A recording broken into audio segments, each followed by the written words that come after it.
The sensitivity secret. Why your flaws are actually your superpower. In the next 3 minutes, we will dismantle a lifelong myth. What if everything you believe is a flaw? The fact you feel too much?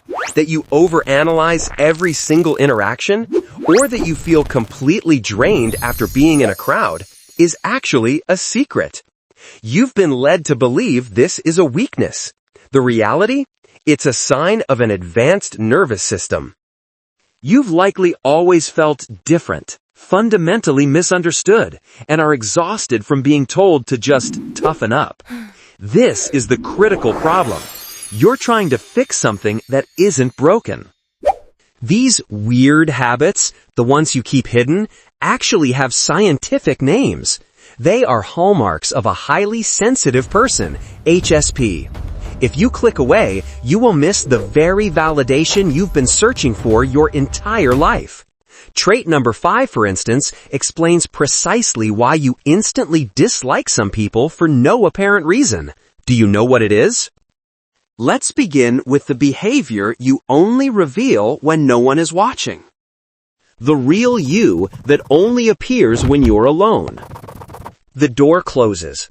You finally exhale, and your shoulders, which were tensed near your ears, finally drop. Instantly, you become a different person. The public you is constantly vigilant, always on, carefully scanning the room. But this private version is different. This is the you that hums while making coffee, moves more freely, talks to yourself while doing the dishes, or makes that weird face when a song hits just right. Drop a comment if you know that feeling. These are the private rituals that no one else ever sees. This isn't being two-faced. It is your nervous system finally telling the truth. When you are alone, the constant pressure to manage external energy disappears. You return to your baseline. This is your energetic home. This is the authentic self, the one who exists when your body finally registers that it is safe. Most people never notice this profound shift in themselves. But this authentic self doesn't just relax. It's also the source of the quiet, unbreakable standards that define you. Habit number 7. The unbreakable internal code you live by. You see the easy way out, the shortcut. You know no one would ever find out if you took it. But you can't. It feels physically wrong. These are your quiet principles, the invisible lines you won't cross. You've never announced them, but you live by them. This creates an internal conflict. Why do you make life harder for yourself? You keep promises no one else remembers. You refuse to cut corners on a project that truly matters, even when you're exhausted.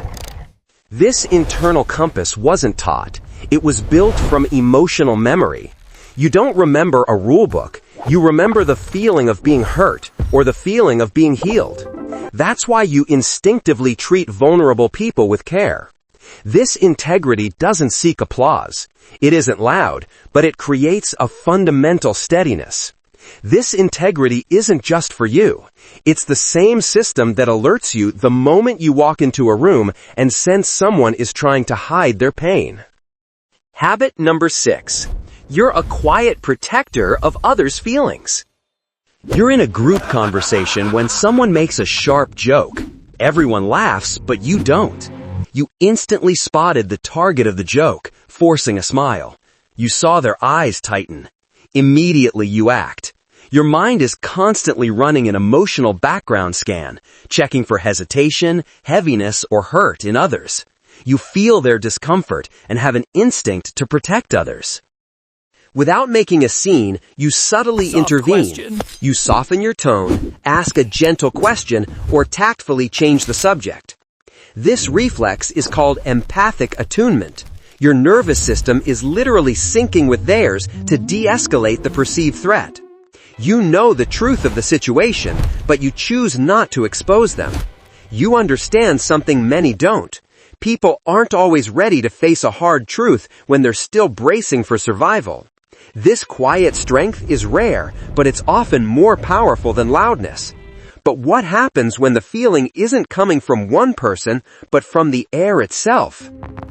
You feel unspoken tension like a physical force. You walk into a room and your stomach instantly tightens. It's completely quiet. No one is arguing. In fact, everyone is saying everything's fine. But you know something is wrong. This is the core conflict. Your internal radar is screaming danger, while the external evidence is silent. You start to doubt yourself. Am I just imagining this? You're not. You are picking up on the unspoken tension. You notice the pause that lasts a second too long, or the stiffness in someone's posture. You are reading the silences. This isn't magic. It's a biological process called affective resonance. Your highly tuned nervous system is picking up on the emotional state of others and syncing with it, even when they're trying to hide it. That nagging feeling that something just feels off is your sensitivity doing its job. You are wired to notice the undercurrents. This intuitive strength is part of a much larger pattern. Your brain isn't just wired to catch feelings, it's wired to catch everything. Habit number 4. Your brain catches every single detail. This radar doesn't just catch feelings, it catches everything. You're talking to someone and you notice details 99% of people miss. Their eyes don't match their words, or their tone shifts half a second too early. You're the one who sees the painting on the wall that is hung just 1 degree off center. Your brain instantly clocks it all. It's like running a constant 24/7 emotional radar that tracks the energy, the sounds, and the sights in the room. Frankly, it can be completely overwhelming. This isn't a flaw. It's a known biological trait called sensory processing sensitivity. It means your brain doesn't just receive sensory data, sights, sounds, emotional cues. It processes them far more deeply and thoroughly. You feel the atmosphere change before the conversation does. This depth of perception doesn't just make you sensitive, it makes you wise.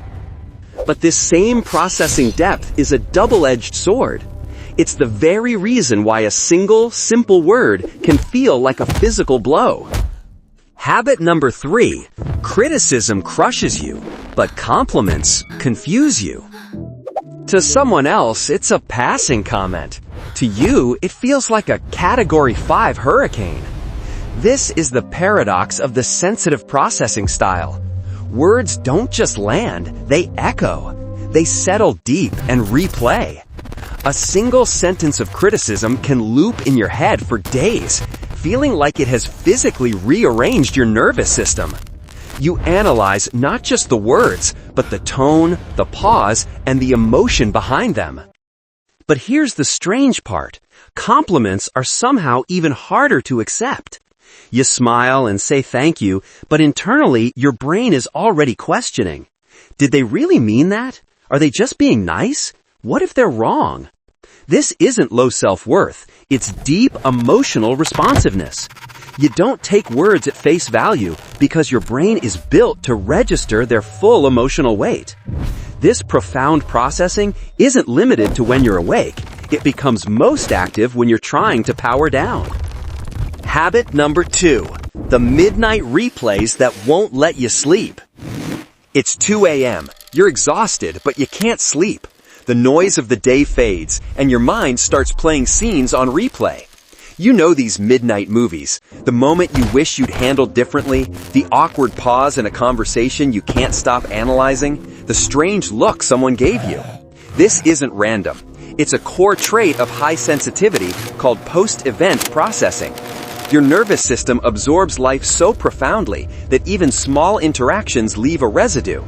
When your guard is down at night, it all resurfaces. Your mind isn't trying to torture you, it's trying to make sense of the experience. It's working to understand what was almost said, what was left hanging, and what mattered more than anyone realized. It's searching for emotional resolution, a deep need to understand what really happened. Most people just move on. You re-experience it. This constant processing is exhausting. But what happens in that one rare moment when the processing finally stops? Habit number 1. The profound shift when someone finally sees you. It stops when you are genuinely seen. You're in a conversation, explaining something complex about yourself, bracing for the usual misunderstanding, but it never comes. Instead, they just get it. You suddenly realize, oh, I don't have to defend myself. The shift is profound and physical. You can literally feel your body let down its guard. You breathe a little easier. Your words come out softer, truer. You stop scanning the room. You stop measuring your tone. This is the biological experience of psychological safety. This is your neuroception, your brain's unconscious threat scanner finally signaling all clear. In that moment, your true self emerges. Not the version shaped by survival and second guessing, but the version shaped by trust and resonance. Most people never get to see this part of you. But when someone does, when you feel that safety, something inside opens. That feeling of existing without tension is what you are wired for, and it is where your deepest power begins. These 8 habits aren't random quirks. They are a map to your internal operating system. You're not too much. You are essential. Understanding this map changes everything. So the next time someone tells you that you're too sensitive or too much, just look at them and say, thank you. These 8 weird habits, your need for solitude, your unbreakable internal code, the way your body absorbs tension, the midnight replays, are not flaws. They are not signs that you are broken. They are the components of a sophisticated processing system. You are a highly sensitive person, and that is your power. In a world that is screaming to be heard, you are one of the few who actually listen. In a world that prizes loudness, you provide the depth. This is the validation you've been seeking. You are the creators of peace, meaning, and the deep connection this world desperately needs. Stop trying to fix yourself. The world does not need you to toughen up. It needs your strength. It needs you exactly as you are. If you recognized yourself in this, share this video. You never know who else needs this validation. Subscribe for more explanations like this.